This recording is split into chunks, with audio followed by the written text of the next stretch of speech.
Hello students, welcome back. I am Harsh Shukla. मैं आपको pharmaceutical organic chemistry unit 1 का chapter 1 पढ़ा रहा था, जिसमें हमने आईयूपीएसी नोमेनक्लेचर पढ़ लिया था, ऑर्गेनिक कंपाउंड्स के बारे में पढ़ा था, ऑर्गेनिक केमिस्ट्री के बारे में पढ़ा था। अब मूव करते हुए हम अगले टॉपिक पे चलेंगे। अगला टॉपिक हमारा क्या है? हमारा अगला टॉपिक है आइसोमेरिज्म। क्या होता है आइसोमेरिज्म? क्या काम है आइसोमेरिज्म का? क्यों इसे पढ़ते हैं? फार्मेसी में इसका क्या यूज है? अच्छा, और क्या क्या इसके इम्पैक्ट्स पड़ते हैं हमारे कंपाउंड फॉर्मेशन सिंथेसिस पे, वो सब चीजें हमें इसमें डिस्कस करनी है। सो आइसोमेरिज्म का जब हम बात करते हैं तो आइसोमेरिज्म की बात करने पे हमें सबसे पहले क्या देखना होता है कि आइसोमेरिज्म क्या होता है और कितने टाइप का होता है। आइसोमेरिज्म के टाइप्स डिटरमाइन करने के लिए सबसे पहले ये जानो कि आइसोमेरिज्म होता क्या है। तो आइसोमेरिज्म की बात करें तो आइसोमेरिज्म को जानने से पहले एक कॉन्सेप्ट समझो कि डुप्लीकेट्स क्या होते हैं। डुप्लीकेट्स होते हैं जो एक जैसे दिखते हैं, एक जैसे होते हैं, लेकिन उनकी प्रॉपर्टीज क्या हैं? अलग अलग होती हैं, एक दूसरे से बिल्कुल डिफरेंट होती हैं। मींस अगर मेरा कोई डुप्लीकेट है तो मेरा डुप्लीकेट मेरे जैसा दिखेगा, मेरे जैसे कपड़े पहन सकता है, but he can't own my properties, मतलब जो मेरी प्रॉपर्टीज हैं उनको वो ओन नहीं कर सकता। तो सेम हम क्या करते हैं ऑर्गेनिक कंपाउंड्स के केस में भी पढ़ते हैं, इनके भी डुप्लीकेट्स होते हैं, इनके भी क्या है सेम टाइप से दिखने वाले कंपाउंड्स होते हैं जिनमें सब कुछ सेम होता है। मॉलिक्यूलर स्ट्रक्चर सेम होगा, केमिकल स्ट्रक्चर सेम होगा, मॉलिक्यूल्स सेम होंगे, नंबर ऑफ एटम सेम होंगे, समटाइम्स अरेंजमेंट भी सेम होगा, लेकिन वो क्या है एक दूसरे से डिफरेंट होते हैं in case of properties. Properties कौन सी? Physical property, chemical property. Like एक का बॉइलिंग पॉइंट कुछ दूसरा हो सकता है एंड दूसरे का बॉइलिंग पॉइंट कुछ दूसरा। एक सॉलिड फॉर्म में हो सकता है, दूसरा लिक्विड फॉर्म में, एक ज्यादा एक्टिव है, एक कम एक्टिव है। सो इन बेसिस पे हम क्या करते हैं आइसोमर्स को पढ़ते हैं। ऐसे ही डुप्लीकेट्स जो ऑर्गेनिक केमिस्ट्री में आते हैं, ऑर्गेनिक कंपाउंड्स के अंडर पढ़े जाते हैं, वो क्या है? हमारे आइसोमर्स हैं। सो आइसोमर्स की बात करते हैं तो चलो देखते हैं क्या है आइसोमेरिज्म। आइसोमेरिज्म पढ़ने से पहले हमें क्या पढ़ना है? आइसोमर्स। आइसोमर्स क्या है? Isomers are the compounds with same number of carbon atom having same molecular formula, different structural arrangement of atoms, physical and chemical properties. So ऐसे कंपाउंड जिनका मॉलिक्यूलर फॉर्मूला क्या है? सेम है, लेकिन स्ट्रक्चरल अरेंजमेंट ऑफ एटम क्या है? Different है। मतलब दो पॉइंट इसके अगर अलग से लिखना चाहो तो क्या लिखोगे? Have same molecular formula and different structural formula. Different structural formula में क्या है? मींस इनका जो अरेंजमेंट ऑफ एटम्स है वो कैसा होगा? डिफरेंट होगा, बहुत चेंज होगा एक दूसरे से। और इसके वजह से होता क्या है? इसकी वजह से यहां पर देखो किसमें चेंज आ रहा है? फिजिकल एंड केमिकल प्रॉपर्टीज में चेंज आ रहा है। इसी फिनोमिना को हम क्या नाम दे रहे हैं? आइसोमेरिज्म नाम दे रहे हैं। फिर से देखो क्या है आइसोमेरिज्म को अगर सिंपल वर्ड्स में डिफाइन करें तो क्या होगा? आइसोमेरिज्म इज अ प्रोसेस और फिनोमिना शोन बाय आइसोमर्स। और आइसोमर्स क्या है? ऐसे कंपाउंड्स जिनमें same number of carbon atom होता है, जिनका मॉलिक्यूलर फॉर्मूला सेम है, लेकिन उनका स्ट्रक्चरल अरेंजमेंट ऑफ एटम्स क्या होता है? डिफरेंट होता है। मींस उनमें जो एटम्स एक दूसरे से जुड़े हुए हैं वो डिफरेंटली जुड़े हुए हैं। सो ऐसे प्रोसेस को, ऐसे फिनोमिना को हम क्या नाम देते हैं? आइसोमेरिज्म नाम देते हैं। और ऐसे कंपाउंड्स जो इस फिनोमिना को शो करते हैं वो क्या होते हैं? हमारे आइसोमर्स होते हैं। समझ में आया? देन अब these compounds have certain characteristics. In compounds की अपनी कुछ कैरेक्टरिस्टिक्स होती हैं। क्या? सेम मॉलिक्यूलर फॉर्मूला, जैसा कि मैंने अभी बताया आपको कि इन कंपाउंड्स का मॉलिक्यूलर फॉर्मूला सिमिलर होता है। Then different structural formula, different physical properties, similar और different chemical properties and same molecular mass.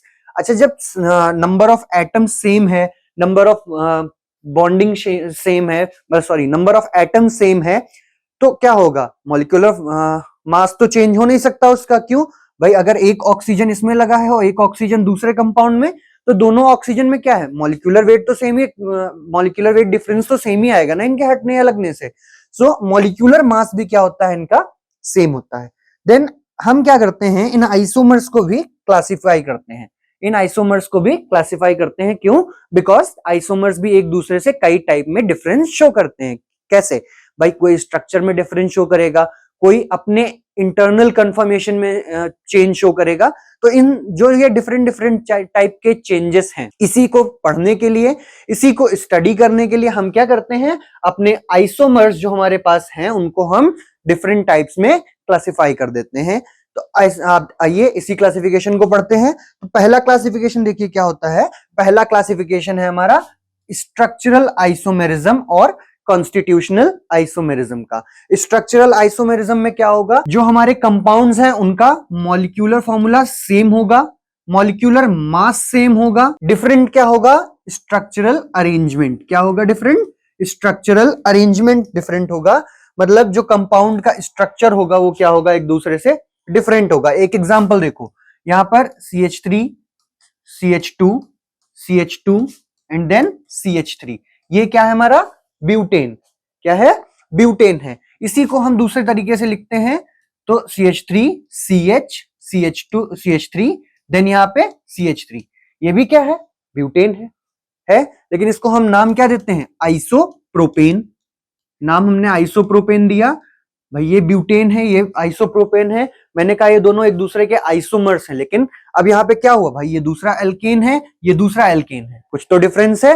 Difference क्या है, अरेंजमेंट ऑफ एटम्स का डिफरेंस है, अदर कोई डिफरेंस है नहीं है। क्यों, बिकॉज यहाँ पर 4 कार्बन है और बाकी हाइड्रोजन है। सेम यहाँ पर भी क्या है, 1 2 3 4 कार्बन हुए और बाकी के हाइड्रोजन है। मतलब नंबर ऑफ एटम्स भी सेम है और जो एटम्स प्रेजेंट है दोनों में वो भी सेम है।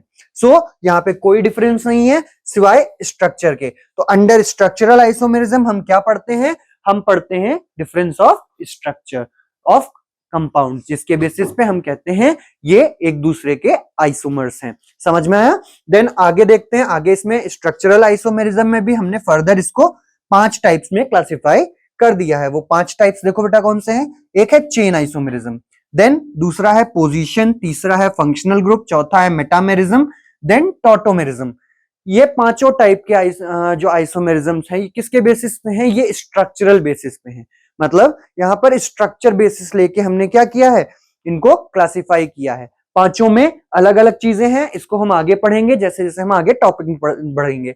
दूसरे टाइप का आइसोमेरिज्म क्या आता है, स्टीरियो आइसोमेरिज्म। भाई ये तो एक मॉलिक्यूल के स्ट्रक्चर में चेंज आ रहा था, तो हम पढ़ रहे थे स्ट्रक्चरल आइसोमेरिज्म। लेकिन स्टीरियो आइसोमेरिज्म क्या है, स्टीरियो आइसोमेरिज्म में हम पढ़ते हैं कि हमारे कंपाउंड के इंटरनल अरेंजमेंट ऑफ एटम्स में क्या चेंज है। मींस अगर हमारे पास कोई एक कंपाउंड है और उसी के जैसा दिखता हुआ एक दूसरा कंपाउंड भी है, तो हम दोनों में कैसे डिफरेंशिएट करेंगे।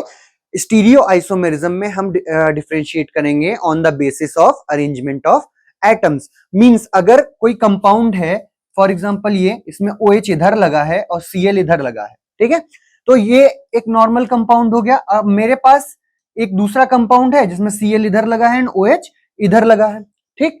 तो अब मेरे लिए तो कंडीशन क्या हो गई भाई, ऐसे देखो तो ये दोनों कंपाउंड सेम है, लेकिन दोनों में अरेंजमेंट ऑफ एटम्स क्या है, डिफरेंट है। तो ये जो डिफरेंट अरेंजमेंट ऑफ एटम है, इसको हम क्या करते हैं, इसको हम किसमें क्लासिफाई करते हैं, अंडर स्टीरियो आइसोमेरिज्म। और ये पूरा फिनोमिना ही क्या होता है, स्टीरियो आइसोमेरिज्म होता है। मतलब ऐसा आइसोमेरिज्म जिसमें कंपाउंड्स के इंटरनल स्ट्रक्चर में अरेंजमेंट ऑफ एटम्स डिफरेंट है, उसे ही हम क्या कहते हैं, स्टीरियो आइसोमेरिज्म कहते हैं। देन ये भी फर्दर 2 टाइप का है, एक कन्फर्मेशनल आइसोमेरिज्म है, दूसरा कन्फिगरेशनल आइसोमेरिज्म है। कन्फिगरेशनल आइसोमेरिज्म को further optical isomerism and geometrical isomerism में क्लासिफाई कर दिया गया है। ये सारे टाइप के आइसोमेरिज्म आपको बुक में मिलेंगे, अभी हम इसको आगे वीडियो में एक्सप्लेन करेंगे। देन आगे बढ़ते हैं स्ट्रक्चरल आइसोमेरिज्म में। फर्स्ट टॉपिक जो था हमारा, क्या है स्ट्रक्चरल आइसोमेरिज्म।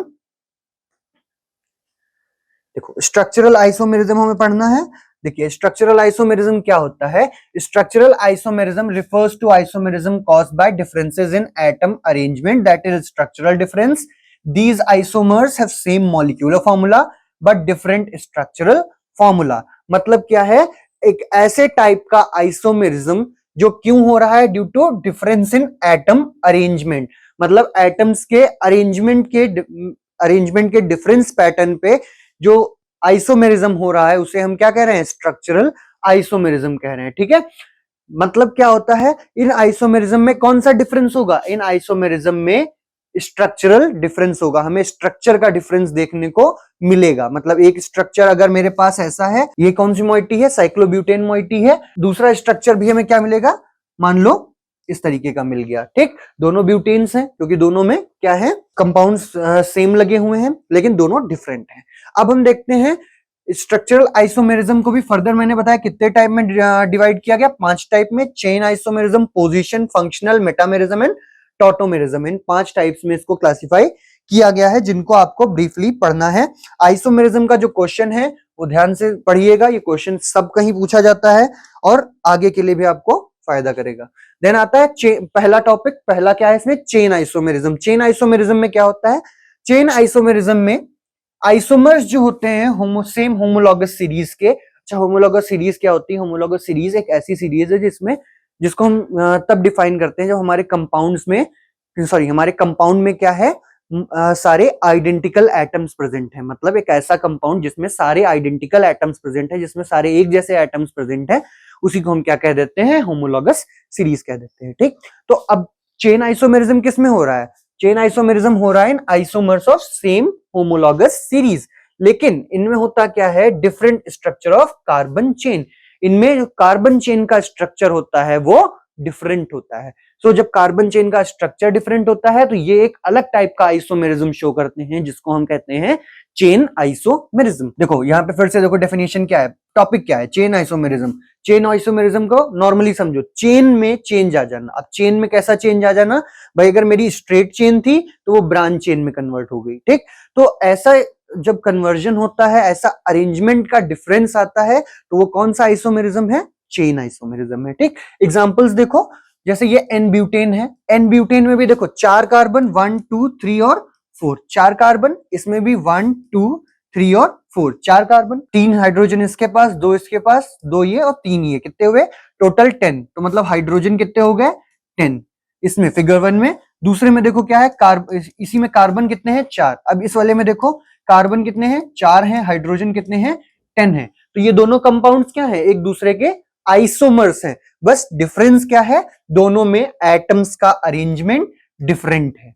एक स्ट्रेट चेन कंपाउंड है और दूसरा क्या है, ब्रांच चेन कंपाउंड है। ठीक है, अब देखो जब ये ब्रांच चेन कंपाउंड है तो इसमें चेंज क्या हुआ है, इसमें सारे ग्रुप सेम है लेकिन हमने क्या किया, यहां से एक एटम उठाया और इसके साथ क्या किया, कंबाइन करवा दिया, तो ये किसमें चेंज हो गया, आइसोब्यूटेन में चेंज हो गया। तो यही क्या है, हमारी चेन आइसोमेरिज्म है। ठीक, देन आगे बढ़ते हैं। अब देखो हाइड्रोकार्बन जैसे कि एन ब्यूटेन है, ठीक, और आइसोब्यूटेन है, इनके बॉइलिंग पॉइंट्स में बहुत ज्यादा चेंज आता है। अब वही जैसे मैंने बताया कि फिजिकल एंड केमिकल प्रॉपर्टीज में डिफरेंस शो करते हैं, तो अब देखो क्या हो रहा है, यहाँ पर जो एन ब्यूटेन है उसका बॉइलिंग पॉइंट कितना है, 1 डिग्री, एंड जो आइसोब्यूटेन है उसका बॉइलिंग पॉइंट कितना है, -10.2 डिग्री। सो जो ये चेंज आ रहा है, जो ये डिफरेंस है प्रॉपर्टीज का, वो क्यों है, due to this structural arrangement of atoms. किसकी वजह से, जो ये स्ट्रक्चर में चेंज है दोनों के, इस वजह से ये बॉइलिंग पॉइंट का डिफरेंस आ रहा है।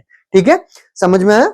देन आगे देखते हैं, अगर हम पेंटेन की बात करते हैं, किसकी, पेंटेन की, तो पेंटेन के हमारे पास कितने आइसोमर्स हैं, 1 2 और 3। अब इसमें हमने क्या किया, इसमें जो एक तो ये एन पेंटेन है, दूसरा आइसोपेंटेन एंड तीसरा नियोपेंटेन। ठीक है, एन पेंटेन मतलब नॉर्मल पेंटेन में क्या है, ये एक simple straight chain 5 membered carbon chain है। ठीक, तो इसे हमने कह दिया एन पेंटेन।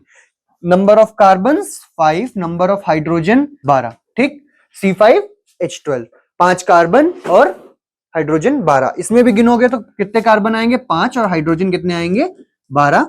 देन इसमें भी सेम 5 कार्बन और 12 हाइड्रोजन। ठीक, अब इसके आगे चलते हैं। अब देखो इसमें हुआ क्या, अब पूरा अगर प्रोसेस हम समझें तो देखो डिफरेंट डिफरेंट जो हमारे ये कंपाउंड्स आए हैं, तो डिफरेंट कंपाउंड्स आने की वजह से हमें डिफरेंट डिफरेंट प्रॉपर्टीज शो मतलब मिली, किसकी, इन कंपाउंड्स की।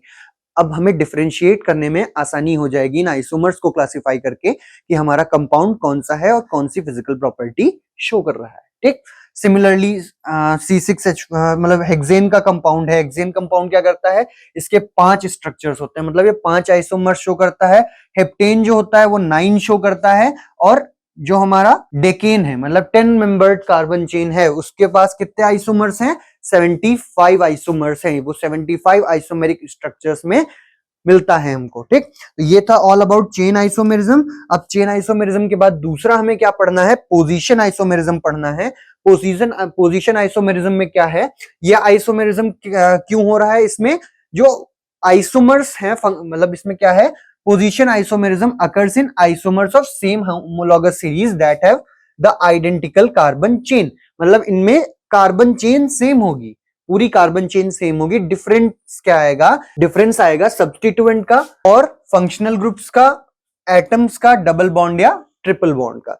तो इसमें पोजीशन आइसोमेरिज्म में क्या हो रहा है, पोजीशन आइसोमेरिज्म में एक चेंज आ रहा है, लेकिन किसमें, जो अदर ग्रुप्स प्रेजेंट हैं उसमें। ठीक, मतलब कोई भी स्ट्रेट चेन में चेंज हमारा नहीं आएगा, पहली चीज। दूसरा चेंज आएगा तो किसमें, फंक्शनल ग्रुप सब्स्टिट्यूएंट्स जो लगे हुए हैं उसमें चेंज आएगा। ठीक, कैसे, देखो यहां पर अगर एग्जांपल देखा जाए तो क्या है, पहला है प्रोपेनॉल 1, दूसरा है प्रोपेनॉल 2। प्रोपेनॉल 1 में क्या है, OH ग्रुप कहां पे जुड़ा हुआ है, पहली पोजीशन पे, और प्रोपेनॉल 2 में क्या है, दूसरी पोजीशन पे जुड़ा हुआ है। ठीक, तो इसके वजह से ये दोनों क्या हो गए, एक दूसरे के आइसोमर हो गए। अब एक दूसरे के अगर ये आइसोमर हो गए तो इनकी प्रॉपर्टीज यहीं से क्या हो गई, डिफरेंट होगी। ठीक, सो प्रोपेनॉल 1 टोटली डिफर करता है प्रोपेनॉल 2 से, लेकिन कैसे, सिर्फ एक OH ग्रुप की पोजीशन के चेंज हो जाने से। तो ऐसे आइसोमर्स जो हमारे फंक्शनल ग्रुप, सब्स्टिट्यूएंट या फिर कोई अदर एडेड ग्रुप की पोजीशन में चेंज होने की वजह से होता है, वो होता है पोजिशनल आइसोमेरिज्म। और ऐसे कंपाउंड्स को हम क्या कहते हैं, पोजिशनल आइसोमर्स कहते हैं। देन आगे के एग्जांपल्स अगर आप देखिए, आगे के एग्जांपल्स में क्लोरोप्रोपेन है एंड यहाँ पे भी 2 क्लोरोप्रोपेन है। इसमें भी क्या हुआ, क्लोरीन के पोजीशन में चेंज आया। अब ये क्लोरीन के पोजीशन में चेंज आया तो यहाँ पे सेम चीज होगी कि इसकी प्रॉपर्टीज चेंज हो जाएंगी। और ये चेंज क्यों आया, बिकॉज यहाँ पे क्लोरीन फर्स्ट पोजीशन पे है, यहाँ सेकंड पोजीशन पे है, ये दोनों क्या हो गए, एक दूसरे के आइसोमर्स हो गए। कौन से आइसोमर्स, पोजिशनल आइसोमर्स। अब जो आगे के आपके कंपाउंड्स हैं, जैसे कि ब्यूटीन है, ब्यूटीन के बाद ब्यूटाइन है, देन जाइलीन है, ये भी क्या है, ये सारे आइसोमेरिज्म, पोजिशनल आइसोमेरिज्म शो करेंगे। कैसे, देखो अगर हम जाइलीन की बात करते हैं, जाइलीन पे एक CH3 ग्रुप पहले से लगा हुआ था, ऑर्थो पोजीशन पे एक CH3 ग्रुप लगा तो ये हो गया ऑर्थोजाइलीन। फिर यही CH3 ग्रुप अगर हमारा मेटा पोजीशन पे लगा तो मेटाजाइलीन में कन्वर्ट हो गया, एंड अगर वो पैरा पोजीशन पे लग गया तो वो क्या हुआ, हमारा पैराजाइलीन हो गया। ठीक, तो ऐसे ही अगर पोजीशन चेंज होती है कंपाउंड्स की तो वो कौन सा आइसोमेरिज्म शो करते हैं, पोजिशनल आइसोमेरिज्म शो करते हैं। अब बात करते हैं स्ट्रक्चर ऑफ चेन, अब बात करते हैं फंक्शनल आइसोमेरिज्म की। फंक्शनल आइसोमेरिज्म है क्या, फंक्शनल आइसोमेरिज्म को पढ़ने से पहले आपको याद रखना होगा फंक्शनल ग्रुप क्या है। तो ऐसे कंपाउंड्स जो किसी भी कंपाउंड को प्रॉपर्टी देने में या फिर प्रॉपर्टी प्रोवाइड करने में हेल्प करते हैं, उसकी रिस्पेक्टिव प्रॉपर्टीज प्रोवाइड कराते हैं, वो क्या है, वो है इसके, उसे हम क्या कहते हैं, फंक्शनल ग्रुप कहते हैं। ठीक, अब आते हैं फंक्शनल आइसोमेरिज्म पे। तो फंक्शनल आइसोमेरिज्म क्या है, functional isomerism occur in isomer having same molecular formula, same carbon chain but different arrangement of functional group. मतलब इसमें क्या हो रहा है, इसमें फंक्शनल ग्रुप का अरेंजमेंट कैसे क्या हो रहा है, चेंज हो रहा है। उसमें सब पोजिशनल आइसोमेरिज्म में क्या हो रहा था, सब्स्टिट्यूएंट का भी पोजीशन चेंज हो रहा था, फंक्शनल ग्रुप का भी हो रहा था। लेकिन इसमें क्या होगा, इसमें सिर्फ फंक्शनल ग्रुप के एटम्स का या फंक्शनल ग्रुप का अरेंजमेंट चेंज होगा। इसकी वजह से जो आइसोमेरिज्म होता है, जो आइसोमर्स मिलते हैं, जो कंपाउंड मिलते हैं, उन्हें ही हम कहते हैं फंक्शनल आइसोमर्स, और प्रोसेस या फिनोमिना को क्या कहते हैं, फंक्शनल आइसोमेरिज्म कहते हैं। ठीक, अब एग्जांपल देखो, जैसे अल्कोहल और ईथर है। ठीक, दोनों का जनरल फॉर्मूला क्या है, CnH2n+2O। ठीक, अब इसमें होता क्या है, इस जनरल फॉर्मूला की वजह से हम डायरेक्ट नहीं क्लासिफाई कर सकते कि कौन सा आइसोमर है, कौन सा कंपाउंड है हमारे पास। ठीक, अब देखो यहां पर अगर एन प्रोपाइल अल्कोहल की बात करें, 3 कार्बन चेन है, 3 कार्बन की और एक OH ग्रुप है, तो ये क्या हो गया, एन प्रोपाइल अल्कोहल हो गया। अच्छा यहां पर देखो, यहां पर भी 3 कार्बन है लेकिन फंक्शनल ग्रुप चेंज है। तो जब फंक्शनल ग्रुप चेंज है तो ये क्या हो गया, एक अलग कंपाउंड हो गया। ये था यहां पर OH फंक्शनल ग्रुप प्रेजेंट था तो ये अल्कोहल था, और ये यहां पर O प्रेजेंट है सिर्फ, तो ये क्या है, ईथर है। ये क्या है, एक ईथर ग्रुप है। ठीक है, तो जब फंक्शनल ग्रुप की पोजीशन में चेंज आएगा तो वो पोजिशनल आइसोमेरिज्म है, और अगर फंक्शनल ग्रुप में चेंज आ रहा है या फंक्शनल ग्रुप के एटम्स के अरेंजमेंट में चेंज आ रहा है तो वो क्या हो जाएगा, हमारा फंक्शनल आइसोमेरिज्म हो जाएगा। ठीक है, देन आगे देखते हैं आगे क्या है इसमें। अब दूसरा एग्जांपल क्या है इसका, एल्डिहाइड, कीटोन या फिर अनसैचुरेटेड एल्कोहल्स। इनका फॉर्मूला होता है जनरल फॉर्मूला CnH2nO, CnH2nO। अब इसमें हम क्या करते हैं, जैसे देखो ये हमारे पास एक फॉर्मूला दे रखा है C3H6O। अब इसको हम प्रोपेनल्डिहाइड में भी बना सकते हैं, एसीटोन के फॉर्म में भी लिख सकते हैं, 1,2 इपॉक्सी प्रोपेन भी लिख सकते हैं, और एक अनसैचुरेटेड कार्बन चेन भी इससे हम बना सकते हैं। ठीक है, तो अब एक फॉर्मूला है लेकिन हम इतने सारे स्ट्रक्चर्स इससे डिराइव कर ले रहे हैं, किस वजह से? बिकॉज यहाँ जो फंक्शनल ग्रुप्स लगे हैं, ये जो फंक्शनल ग्रुप्स लगे हैं ये क्या है, चेंज हो रहे हैं। ठीक, तो ये जो फंक्शनल ग्रुप्स चेंज हो रहे हैं, ये इसी चेंज के आने की वजह से कुछ कंपाउंड्स बनते हैं जिनको हम क्या कहते हैं, आइसोमर्स कहते हैं। कैसे आइसोमर्स होते हैं? ये फंक्शनल आइसोमर्स होते हैं, और ये फंक्शनल आइसोमर्स जो फिनोमिना शो कर रहे हैं उसी को हम क्या कहते हैं, फंक्शनल आइसोमेरिज्म कहते हैं। ठीक, तो आपसे अगर कोई सिंपली पूछे कि डिफाइन फंक्शनल आइसोमेरिज्म, तो हम क्या कहेंगे, फंक्शनल आइसोमेरिज्म एक ऐसे टाइप का आइसोमेरिज्म है जिसमें फंक्शनल ग्रुप का अरेंजमेंट या फंक्शनल ग्रुप के एटम्स का अरेंजमेंट एक दूसरे से डिफर करता है, या फिर फंक्शनल ग्रुप्स डिफर करते हैं। ऐसे आइसोमेरिज्म को हम फंक्शनल आइसोमेरिज्म। देन आगे चलते हैं, और एग्जांपल्स भी दिए हैं बुक में, आप देखिएगा, जैसे कि एसिड ईस्टर का है, अल्काइन एंड अल्काडाइंस का है, देन नाइट्रो एल्कीन नाइट्राइल्स का है, अमीन्स का है, अल्कोहल और फिनॉल का है। तो ये सारे क्या है, ये एक दूसरे के फंक्शनल आइसोमेरिज्म शो करने वाले कंपाउंड हैं, एक दूसरे के फंक्शनल आइसोमर्स हैं, तो वो यहाँ पर सारे डिस्क्राइब्ड हैं। ठीक, अब आगे हम देखते हैं मेटामेरिज्म क्या होता है। मेटामेरिज्म में क्या है, मेटामेरिज्म एक ऐसा फॉर्म ऑफ आइसोमेरिज्म है जिसमें isomers of same homologous series, मतलब एक होमोलॉगस सीरीज के आइसोमर्स किस चीज में वेरी करते हैं, एल्किल ग्रुप अरेंजमेंट के अराउंड अ पॉलीवेलेंट एटम और फंक्शनल ग्रुप। मतलब इसमें क्या होगा, एक फंक्शनल ग्रुप के अराउंड जो अल्काइल चेन प्रेजेंट है उसके अरेंजमेंट में डिफरेंस होता है। ठीक है, कैसे देखो, हमारे पास यहाँ पर क्या है, मिथाइल एन प्रोपाइल ईथर है, एंड डाइथाइल ईथर है, एंड मिथाइल आइसोप्रोपाइल ईथर है। तीनों में ग्रुप कौन सा है, ईथर ग्रुप है। ठीक, तीनों में ग्रुप कौन सा है, ईथर ग्रुप है, लेकिन तीनों में क्या डिफरेंस है, तीनों में जो अरेंजमेंट ऑफ कार्बन चेन है वो डिफरेंट है। ठीक, मतलब जो अल्काइल ग्रुप्स जुड़े हैं उनका अरेंजमेंट डिफरेंट है। डाइथाइल मीथर में देखिए, डाइथाइल ईथर में देखिए तो क्या होता है, यहाँ पर एक इथाइल ग्रुप लगा हुआ है, यहाँ पर भी एक इथाइल ग्रुप लगा हुआ है, तो ये हो गया डाइइथाइल ईथर। लेकिन यहाँ पर एक मिथाइल ग्रुप है, देन इधर प्रोपाइल ग्रुप है, प्रोपाइल चेन है। ठीक, तो इसको हमने क्या कह दिया, मिथाइल एंड प्रोपाइल ईथर। अगर इसी में ईथर के अराउंड यहाँ पर भी एक प्रोपाइल चेन प्रेजेंट है, लेकिन इसमें क्या है, इस प्रोपाइल चेन में यहाँ पे ब्रांचिंग है। ठीक, और दूसरी साइड क्या है, एक मिथाइल ग्रुप प्रेजेंट है, तो हमने इसको क्या नाम दिया है, मिथाइल आइसोप्रोपाइल ईथर। तो इसमें सब में क्या हो रहा है, इसमें फंक्शनल ग्रुप के अराउंड जो अल्काइल सब्स्टिट्यूएंट्स हैं उनका अरेंजमेंट पैटर्न डिफरेंट है। तो ये आइसोमेरिज्म किस वजह से हो रहा है, इस डिफरेंस की वजह से हो रहा है। मतलब ये जो अल्काइल चेन्स इसके अराउंड प्रेजेंट हैं उनमें जो डिफरेंस है उसकी वजह से हो रहा है। तो ये क्या होते हैं, हमारे मेटामर्स होते हैं। ऐसे कंपाउंड्स हमारे क्या होते हैं, मेटामर्स होते हैं, और इस फिनोमिना को हम क्या कहते हैं, मेटामेरिज्म कहते हैं। तो अगर आपसे कोई पूछता है तो आप सीधे बताइए मेटामर्स क्या होते हैं, ऐसे कंपाउंड जिनमें फंक्शनल ग्रुप के अलोंग जो अल्काइल सब्स्टिट्यूएंट्स प्रेजेंट हैं, जो कार्बन चेन प्रेजेंट है, उसमें एटम्स के अरेंजमेंट में डिफरेंस है, तो वो कौन सा आइसोमेरिज्म होगा, मेटामेरिज्म होगा। ठीक है, देन अगला एग्जांपल देखते हैं। इसको हम लोगों ने और भी डिफाइन किया है, और तरीके से भी इसको समझ सकते हो। जैसे ईस्टर ग्रुप है, ईस्टर ग्रुप में क्या हो रहा है, यहाँ पर देखो COO ग्रुप प्रेजेंट है, यहाँ पर भी COO ग्रुप प्रेजेंट है। ये क्या है, प्रोपाइल प्रोपियोनेट। ठीक, और ये क्या है, butyl ethanoate. Butyl ethanoate difference क्या है, देखो यहाँ पर एक प्रोपीन ग्रुप प्रेजेंट है, मतलब प्रोपाइल चेन प्रेजेंट है, और यहां पर क्या है, एक इथाइल ग्रुप प्रेजेंट है। ठीक है, तो फंक्शनल ग्रुप के अलोंग क्या, फंक्शनल ग्रुप के अलोंग सब्स्टिट्यूएंट्स का जो हमारे अल्काइल चेन्स हैं उनका चेंज है, इस वजह से ये आइसोमेरिज्म हो रहा है, जिसको हम क्या कह रहे हैं, मेटामेरिज्म कह रहे हैं। और ये कंपाउंड्स क्या है, हमारे मेटामर्स है। ठीक है, देन आगे चलते हैं, दूसरा टॉपिक क्या है हमारा। अब अगला टॉपिक टॉटोमेरिज्म, पांचवा टाइप स्ट्रक्चरल आइसोमेरिज्म का। टॉटोमेरिज्म में क्या होता है, टॉटोमेरिज्म में अगर हम डेफिनेशन देखें तो ये किस वर्ड से बना हुआ है? Greek word tauto meaning same and meros means tautomerism word दो वर्ड से मिलकर बना, टोटो और मेरोस से। टोटो का मतलब होता है सेम और मेरोस का मतलब होता है डिफरेंट।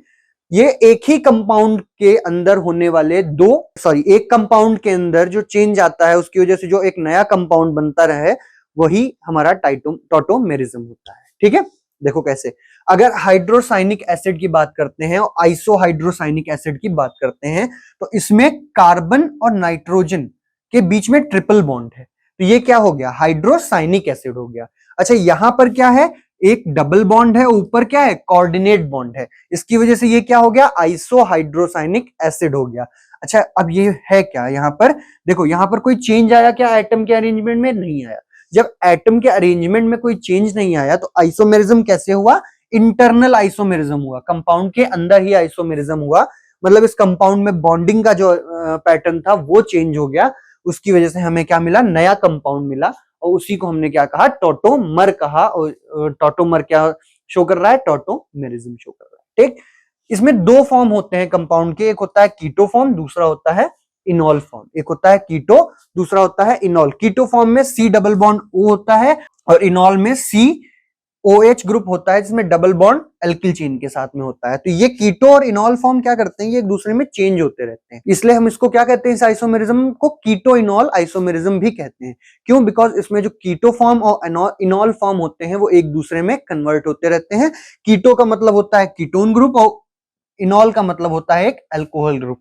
तो ऐसे कंपाउंड जिसमें कीटो और अल्कोहल ग्रुप एक दूसरे में कन्वर्ट होते रहते हैं वो क्या होते हैं? टोटोमर्स होते हैं। ठीक है, तो ये पूरा था टोटोमेरिज्म का। एक बार फिर से डेफिनेशन देख लो, क्या है?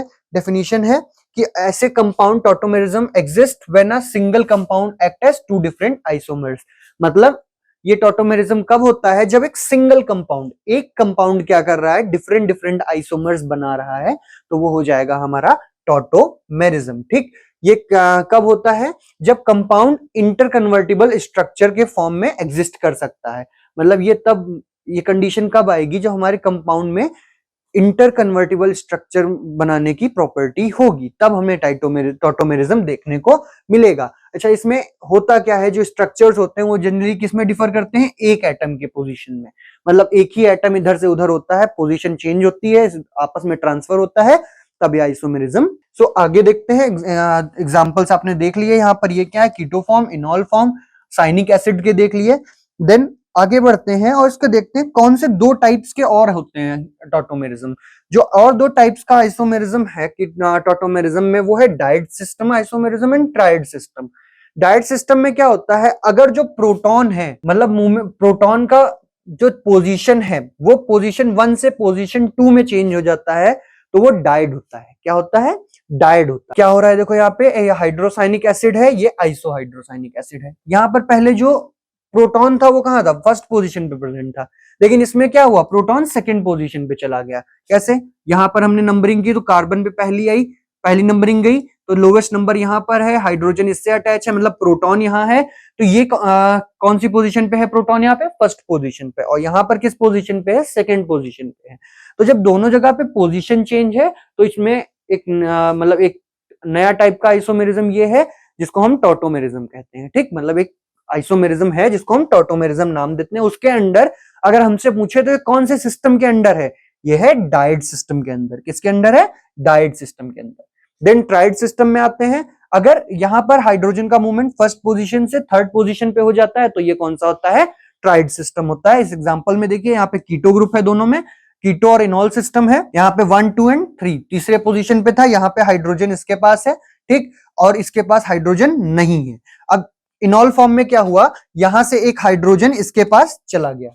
अब ये हाइड्रोजन इसके पास चला गया, बॉन्ड यहां आ गया, तो ये किसमें चेंज हो गया? कीटो इनॉल फॉर्म में चेंज हो गया। लेकिन यहाँ पे जो प्रोटॉन था उसकी पोजीशन फर्स्ट पोजीशन से थर्ड पोजीशन पे हो गई, इसलिए ये इस सिस्टम को हमने क्या कहा? ये है ट्राइड सिस्टम। ठीक है, तो दो सिस्टम होते हैं इसके अंदर, वो समझ आ गए होंगे आपको, यहाँ डायड सिस्टम और tried system.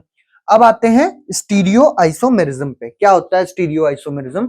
Stereo isomerism arises due to different spatial arrangement of atoms or groups in a molecule। मतलब एक मॉलिक्यूल के अंदर जब एटम्स या ग्रुप ऑफ एटम्स का स्पेशियल अरेंजमेंट डिफरेंट होता है या फिर अरेंजमेंट डिफरेंट होता है, तो वो कौन से आइसोमेरिज्म को कॉज करते हैं? स्टीरियो आइसोमेरिज्म को कॉज करते हैं। अब इसमें क्या होता है, स्ट्रक्चरल फॉर्मूला सेम होता है, लेकिन relative arrangement of atom or group in a molecule क्या होता है? डिफरेंट होता है। ठीक, तो ये जो डिफरेंस है, ये जो एटम्स का या फिर कह लो ग्रुप ऑफ एटम्स का जो डिफरेंट अरेंजमेंट है, ये स्टीरियो आइसोमेरिज्म कॉज कर रहा है। ठीक है, आगे चलते हैं। इसमें और क्या है, thus it can also be said that stereo isomerism exist in compound having same structural formula but different configuration. मतलब एक कंपाउंड जिसके पास स्ट्रक्चरल फॉर्मूला सेम है, मतलब सेम स्ट्रक्चर है, लेकिन क्या है, कॉन्फ़िगरेशन एटम्स की कॉन्फ़िगरेशन क्या है, अलग अलग है, या फिर कह लो 3D अरेंजमेंट एटम्स का क्या है, अलग है, तो उसे ही हम क्या कहते हैं? स्टीरियो आइसोमेरिज्म कहते हैं।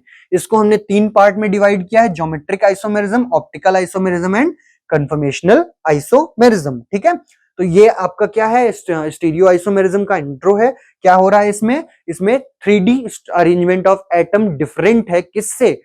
From original molecule. तो ऐसे कंपाउंड्स को हम क्या कहते हैं? स्टीरियो आइसोमर्स कहते हैं, और वो स्टीरियो आइसोमर्स जो फिनोमिना शो कर रहे हैं उसे ही हम स्टीरियो आइसोमेरिज्म कहते हैं। ठीक है, 3 टाइप में है, ज्योमेट्रिक, ऑप्टिकल एंड कन्फर्मेशनल। आगे पढ़ना है हमको पूरा। पहला टॉपिक इसमें क्या है हमारा? Geometrical isomerism. ज्योमेट्रिकल आइसोमेरिज्म में क्या होता है? Geometrical isomerism occurs due to existence of spatial geometry of the atoms or group link via double bond. मतलब जब डबल बॉन्ड प्रेजेंट होने की वजह से कोई चेंज आता है अरेंजमेंट ऑफ एटम्स में, जब डबल बॉन्ड होने की वजह से स्पेशल अरेंजमेंट में ऑफ एटम्स में चेंज आता है, तो वो कौन सा आइसोमेरिज्म है हमारा? Geometrical isomerism. मतलब जब डबल बॉन्ड के अराउंड ज्योमेट्री चेंज होती है किसी भी मॉलिक्यूल की, so that is geometrical isomerism. ठीक है, इस आइसोमेरिज्म में क्या होता है? देखो मैंने बताया कि double bonded carbon atom and other atom or group attach to these two carbons are present in same plane. ये सारे क्या है? देखो सेम प्लेन में प्रेजेंट हैं। ठीक, ये सारे सेम प्लेन में प्रेजेंट हैं एटम्स और ग्रुप्स, लेकिन दोनों क्या है? दोनों की ज्योमेट्री अलग अलग है, तो ये क्या हो गया? ज्योमेट्रिकल आइसोमेरिज्म हो गया। अब देखो यहाँ पर होता क्या है, इस डबल बॉन्ड के अराउंड जो अरेंजमेंट ऑफ एटम है उसकी वजह से हमें 2 टाइप के आइसोमर्स देखने को मिलते हैं ज्योमेट्रिकल आइसोमेरिज्म में। एक सिस आइसोमर, दूसरा ट्रांस आइसोमर। सिस आइसोमर में क्या होता है, अगर दो कंपाउंड सेम प्लेन में है, मतलब 2 सेम कंपाउंड्स अगर सेम प्लेन में है, तो वो क्या हो जाएगा? हमारा सिस आइसोमर हो जाएगा। और अगर वो डिफरेंट प्लेन में है तो वो क्या हो जाएंगे? ट्रांस आइसोमर होंगे या फिर ट्रांस आइसोमर फॉर्म करेंगे।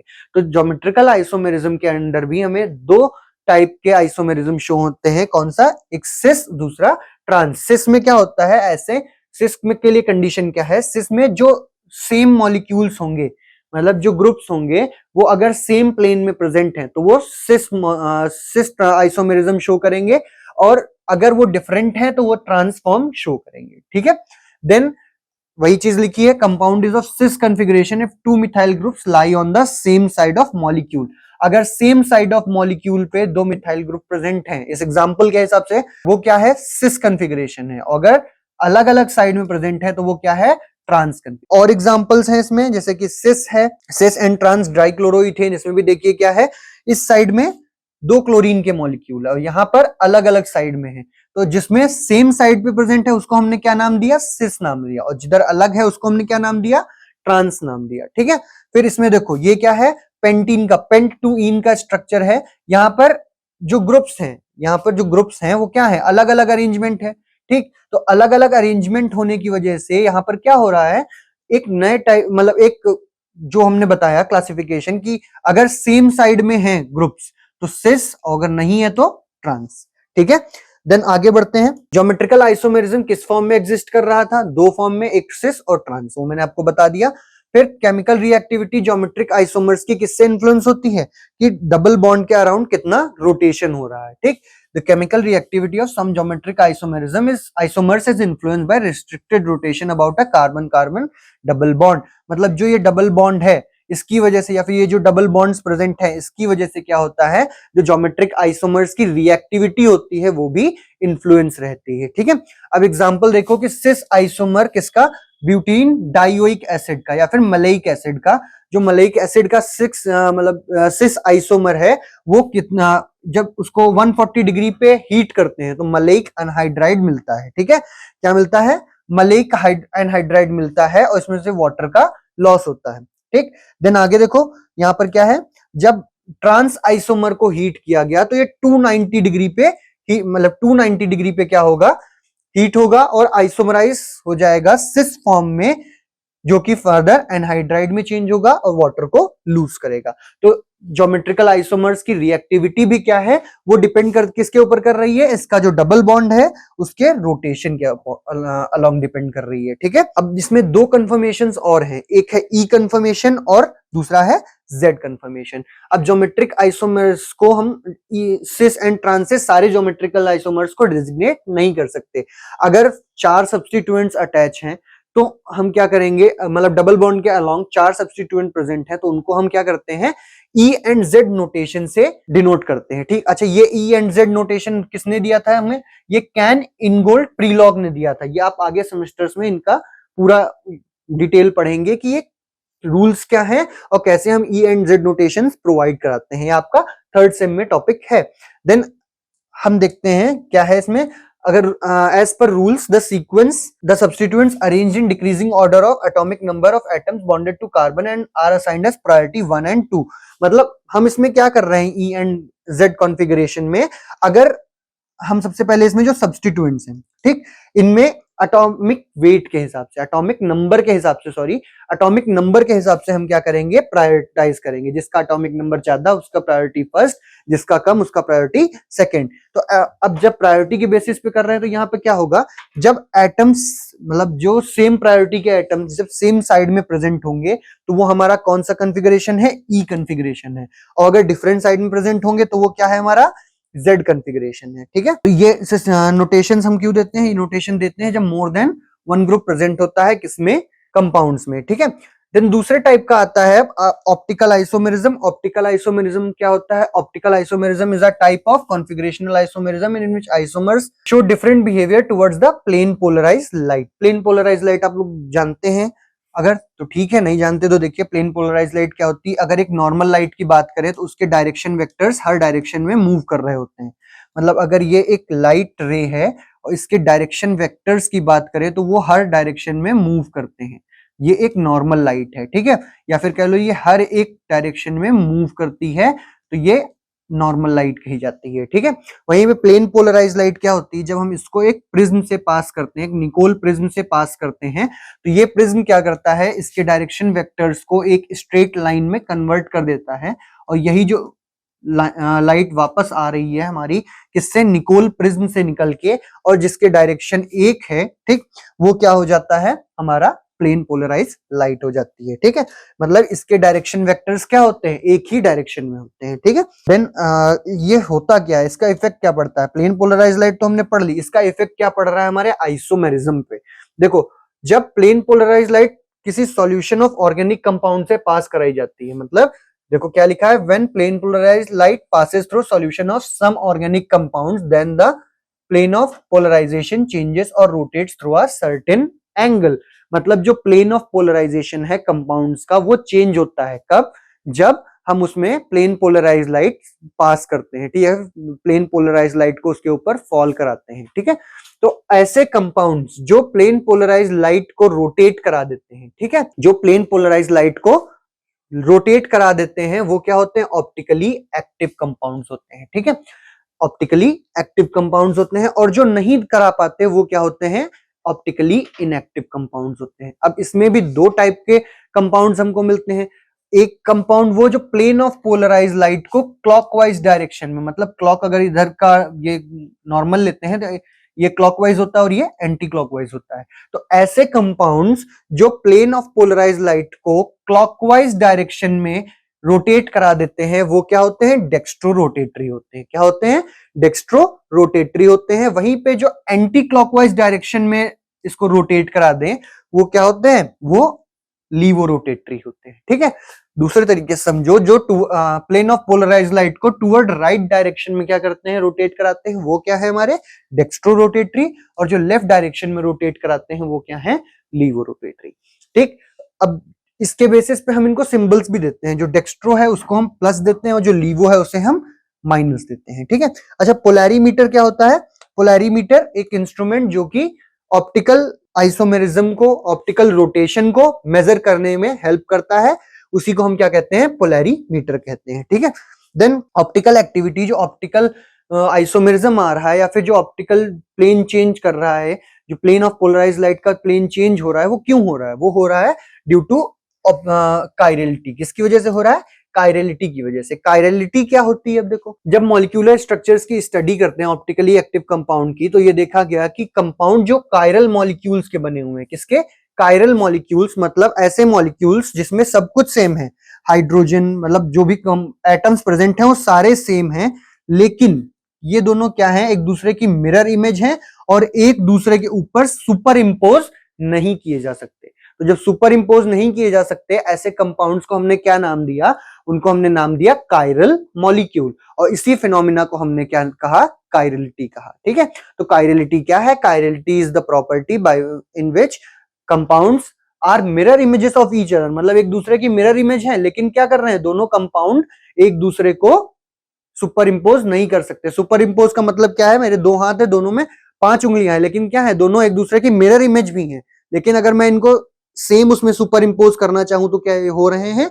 नहीं हो रहा है। सुपर इंपोज का मतलब एक के ऊपर दूसरा बिठाना, तो ये सुपर इंपोज नहीं हो पा रहा है। तो मेरे दोनों हाथ क्या हो गए? एक दूसरे के लिए कायरल हो गए। ठीक, क्यों? बिकॉज सब कुछ सेम होने के बावजूद भी एक दूसरे की मिरर इमेज भी है, लेकिन ये क्या कर रहे हैं? सुपर इंपोजिबल नेचर नहीं शो कर रहे हैं, सुपर इंपोजिबिलिटी की प्रॉपर्टी नहीं शो कर रहे हैं। ठीक है, तो ये क्या हो गया? हमारे हमारे कायरल कंपाउंड्स हो गए, और प्रॉपर्टी क्या हो गई? कायरलिटी हो गई। और कायरलिटी क्या कर रही है? कायरलिटी किसी भी कंपाउंड में ऑप्टिकल एक्टिविटी को इंड्यूस करवा रही है। ठीक है, अब देखो एग्जांपल्स यहाँ पे दिए हुए हैं। ठीक, एग्जांपल्स में लैक्टिक एसिड है, ये जो कार्बन है, ये अगर मैं यहाँ पर इसी का दूसरा आइसोमर बनाऊं तो ये H यहाँ पे आएगा, C यहाँ पे आएगा, CH3 यहाँ पे आएगा और COOH यहाँ पे आएगा, देन OH नीचे। ठीक, अब इसी कंपाउंड को उठा के मैं इसके ऊपर रखता हूं, तो क्या यहाँ पे रखने पे COOH ग्रुप CH3 को कवर कर लेगा? बिल्कुल एक्यूरेटली नहीं करेगा। तो ये क्या है? ये एक कायरल कंपाउंड है। क्यों? बिकॉज यहाँ पर सारी अरेंजमेंट ऑफ एटम सेम है, बिल्कुल सेम है, लेकिन ये दोनों एक दूसरे की मिरर इमेज हैं और एक दूसरे पे नॉन सुपर इंपोजिबल हैं। ठीक, मतलब ये सुपर इंपोज नहीं किए जा सकते एक दूसरे पे। ठीक, तो ऐसे कंपाउंड्स को हम क्या कहते हैं? कायरल कंपाउंड्स कहते हैं, और ये कायरल कंपाउंड्स ऑप्टिकल एक्टिविटी को इंड्यूस कराते हैं। ठीक, अच्छा सिमेट्री क्या होती है? Plane of symmetry. Plane of symmetry का मतलब होता है अगर हम किसी कंपाउंड को कट कर रहे हैं दो हाफ में, तो वो क्या है? एक दूसरे में सेम फॉर्म में रहे, मतलब दोनों में इक्वली डिवाइड हो जाए, तो वो क्या होती है? Plane of symmetry. ठीक है, देन कुछ टर्मिनोलॉजी है इसमें जो यूज होती है, उसको भी पढ़ना है हमें। एक इनैंशियोमर है, दूसरा रेसिमिक मिक्सचर है और तीसरा रेसिमाइजेशन है। इनैंशियोमर्स क्या होते हैं? ऐसे ऑप्टिकल आइसोमर्स जिनमें मॉलिक्यूलर स्ट्रक्चर एक दूसरे के सुपर इंपोजिबल इमेजेस नहीं होते हैं, मतलब जो दो कंपाउंड्स हैं, दो मॉलिक्यूलर स्ट्रक्चर्स हैं, वो एक दूसरे की नॉन सुपर इंपोजिबल मिरर इमेज हैं, तो ऐसे कंपाउंड्स को हम क्या कहते हैं? इनैंशियोमर कहते हैं या इनैंशियोमॉर्फ कहते हैं। ठीक, इससे क्या होता है? प्लेन ऑफ ये और क्या करते हैं? ये भी प्लेन ऑफ मतलब प्लेन पोलराइज्ड लाइट को रोटेट करते हैं लेफ्ट या राइट डायरेक्शन में। इवेंचुअली अगर हम कहें तो इनैंशियोमर्स ही हमारे क्या है? ऊपर हमने पढ़ा था, इनैंशियोमर्स ही हमारे एक तरीके से ऐसे कंपाउंड्स हैं जो कायरलिटी की प्रॉपर्टी शो कर रहे हैं। ठीक है, देन आगे बढ़ते हैं। दूसरा टॉपिक हम देखते हैं इसमें, हमारा था रेसिमिक मिक्सचर। रेसिमिक मिक्सचर क्या होता है? अच्छा अब देखो, जब प्लेन पोलराइज्ड लाइट से plane of polarized light compound में जाती है और वो क्या होता है? वहां पे प्लेन चेंज होता है इधर लेफ्ट और राइट, तो उसकी वजह से हमारा कंपाउंड क्या होगा? दो इक्वल अमाउंट्स में या तो डेक्स्ट्रो बनाएगा या तो लीवो फॉर्म बनाएगा। तो रेसिमिक मिक्सचर क्या है? Racemic mixture is a mixture in which enantiomers are present in equal amount, मतलब एक ऐसा मिक्सचर जिसमें D and L dextro and laevo form क्या है? इक्वल अमाउंट में प्रेजेंट है, बराबर अमाउंट में प्रेजेंट है, वो क्या होता है? रेसिमिक मिक्सचर होता है। ठीक, अच्छा रेसिमिक मिक्सचर को डिनोट कैसे करते हैं? बाय प्रीफिक्स प्लस माइनस और DL, मतलब इसमें दोनों होते हैं डेक्स्ट्रो लीवो, तो हम इसको प्लस माइनस और DL दोनों से डिनोट करते हैं। ठीक है, कहां पे डिनोट करते हैं? कंपाउंड के नेम से पहले। ठीक है, देन रेसिमाइजेशन क्या है? Racemization is the process of converting plus or minus form of a compound into the racemic mixture. मतलब जो प्लस एंड माइनस फॉर्म है उसको हम रेसिमिक मिक्सचर में जब कन्वर्ट करते हैं तो इस प्रोसेस को हम क्या कहते हैं? रेसिमाइजेशन कहते हैं। ठीक, अब कैसे नाम देते हैं? जो इसके लिए हम लोगों ने फिशर नोटेशंस यूज किए, ये भी आपके अगले सेमेस्टर में है। फिशर नोटेशंस में हम क्या करते हैं? हम इसको नंबरिंग प्रोवाइड करते हैं, प्रायोरिटाइज करते हैं, फिर उसके बेसिस पे हम इनको plus and minus sign provide करते हैं कि ये किधर कंपाउंड रोटेट करेगा। ठीक है, देन आगे बढ़ते हैं। आगे इसमें हम देखते हैं, अब इसमें कई सारे हैं, डीएल सिस्टम है, आरएस सिस्टम है, तो इन सारे सिस्टम्स को आपको पढ़ना है। लेकिन आपका इस सेमेस्टर का मेन टॉपिक आपका स्ट्रक्चरल आइसोमेरिज्म है। ठीक, स्टीरियो आइसोमेरिज्म एक सेकेंडरी टॉपिक है, पूछा जाता है लेकिन बहुत कम पूछा जाता है। ठीक है, देन हम बात करते हैं कन्फर्मेशनल आइसोमेरिज्म की। कन्फर्मेशनल आइसोमेरिज्म क्या है? कन्फर्मेशनल आइसोमेरिज्म में एटम्स और ग्रुप्स जो कि सिग्मा बॉन्ड से जुड़े हुए हैं वो फ्रीली रोटेट करते हैं बॉन्ड एक्सिस के लिए। ठीक, इस रोटेशन की वजह से जो कंपाउंड की स्पेशल अरेंजमेंट में या फिर रोटेशन ऑफ ग्रुप्स की वजह से जो एक सिंगल बॉन्ड के अराउंड रोटेशन की वजह से जो चेंज आ रहा है अरेंजमेंट में, उसको हम क्या कहते हैं? कन्फर्मेशनल या रोटेशनल आइसोमेरिज्म कहते हैं। और ऐसे कंपाउंड्स को हम क्या कहते हैं? कन्फर्मर्स कहते हैं। अब इसमें क्या हो रहा है देखो, कोई भी एटम या फिर ग्रुप है जो सिग्मा बॉन्ड से जुड़ा हुआ है, ठीक, वो क्या करता है? वो फ्रीली मूव करता है अलोंग बॉन्ड एक्सिस। ठीक, अब इस बॉन्ड एक्सिस में मूवमेंट की वजह से रोटेशन कॉज हो रहा है या फिर रोटेशन हो रहा है, तो रोटेशन जो हो रहा है उसकी वजह से स्पेशल अरेंजमेंट में चेंज आएगा, किसके? एटम्स के। तो जो ये चेंज आ रहा है इसी को हम क्या कह रहे हैं? कन्फर्मेशनल आइसोमेरिज्म कह रहे हैं, या फिर ऐसे कंपाउंड जो ये प्रॉपर्टी शो कर रहे हैं उन्हें हम क्या कह रहे हैं? कन्फर्मर्स कह रहे हैं। ठीक है, तो ये सारे टॉपिक्स क्या हैं आपके आइसोमेरिज्म के अंडर थे। इसका एग्जांपल देख लीजिए, इसमें एक एग्जांपल है ये प्रोजेक्शन ऑफ ईथेन, ईथेन के प्रोजेक्शंस। अब देखो यहाँ पर सारे ईथेन के मॉलिक्यूल्स हैं, सॉरी ईथेन का एक मॉलिक्यूल है, यहाँ पे हाइड्रोजन है, कार्बन है, सब कुछ है, लेकिन अब यह एक फॉर्म ईथेन का इस तरीके से रिप्रेजेंट किया गया, दूसरा इस तरीके से। तो यहाँ पर हुआ क्या? यहाँ पे सिंगल बॉन्ड के अलोंग क्या हुआ? इनका रोटेशन हुआ, इनके एटम्स के अरेंजमेंट में चेंज आया। तो अरेंजमेंट में जब चेंज आया तो इसने क्या शो किया? एक नए टाइप का आइसोमेरिज्म शो किया, जिसे हम क्या कहते हैं? कन्फर्मेशनल आइसोमेरिज्म कहते हैं। और वो क्या होता है? उसे ऐसे कंपाउंड्स को हम क्या नाम देते हैं? कन्फर्मर्स नाम देते हैं। ठीक है, सो ये था आपका पूरा एक जिस्ट जिसमें हमें पढ़ना था आइसोमेरिज्म। आइसोमेरिज्म में हमें सबसे पहले देखा कि आइसोमेरिज्म क्या होता है, फिर आइसोमेरिज्म देखने के बाद में हमने देखा कि आइसोमेरिज्म कितने टाइप का होता है, उसका क्लासिफिकेशन पढ़ा। क्लासिफिकेशन में हमने देखा कि ये दो टाइप का है, कौन कौन सा? एक स्ट्रक्चरल और दूसरा स्टीरियो। स्ट्रक्चरल आइसोमेरिज्म में 5 टाइप थे, देन स्टीरियो में भी 3 टाइप थे, सारे हमने पढ़ लिए हैं, जिसमें हमें ये सारे टॉपिक्स आपको डिस्क्राइब किए जा चुके हैं। फर्दर अब ये चैप्टर यहीं पे कंप्लीट होता है आइसोमेरिज्म और नॉमेनक्लेचर का। मींस यहाँ पे आपकी यूनिट 1 कंप्लीट है। अगर आपको कोई डाउट है तो आप पूछ लीजिए, ठीक है, पूछ लीजिएगा। फर्दर ये टॉपिक आज हमारा खत्म हो रहा, मिलेंगे नेक्स्ट क्लास में with the second topic alkene.